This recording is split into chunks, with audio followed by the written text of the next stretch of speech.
बदकिस्मती से मैं आपको क्या अर्ज़ करूं, मुझसे बेहतर आप जानते हैं कि हमारे देहाती इलाकों के अंदर बिलखुसूस वैसे भी कई ऐसी जगह हैं कि जहां इस तरह की बातें सुनने में अब भी आती हैं कि लोग बिल्कुल इसी तरह का जो है वो मातम, इसी तरह के का नौहा, गिरिया व जारी बाकायदा जमातों की शक्ल के अंदर लोगों को साथ मिलाते थे। ये बदरस्म, इसका ख़ात्मा बहुत मुश्किल था, इसलिए कि इसके अंदर बहुत बड़ा किरदार ख़वातीन का था। ख़वातीन दिल के एतबार से भी कमज़ोर होती हैं और फिर ये दो ही मौके होते हैं, खुशी का या गम का, जब इंसान अपने जज्बात पर कंट्रोल नहीं कर पाता।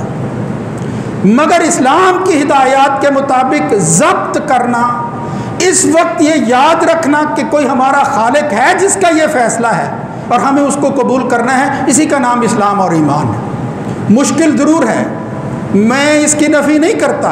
हकीकत है कि ये अगर किसी के साथ इस तरह का कोई मामला हो जाता है, वही समझता है कि उस पर क्या मुसीबत आन पड़ी है। लेकिन ऐसी मुसीबत पर, इस दुख पर अगर इंसान जो है वो अपने खुदा को भूल जाए और शिकवा करने लगे, इसका मतलब ये है कि उसने फिर खुदा के बारे में जो असल अकीदा था उसको नहीं अपनाया। जो कुछ समझना चाहिए था उस ज़ात के बारे में और फिर उसकी रज़ा पे जिस तरह राज़ी होना चाहिए था, मोमिन ने वो तरीका इख्तियार नहीं किया।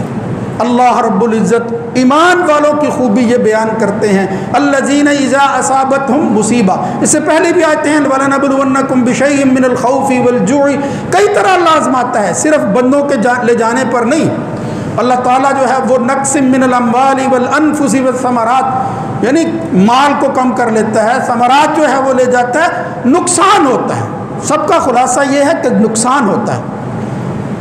आगे अल्लाह फरमाता वबश्शिरिस साबिरीन, वहाँ फिर ईमान पर साबित कदम रहना। साबिर का माना ये है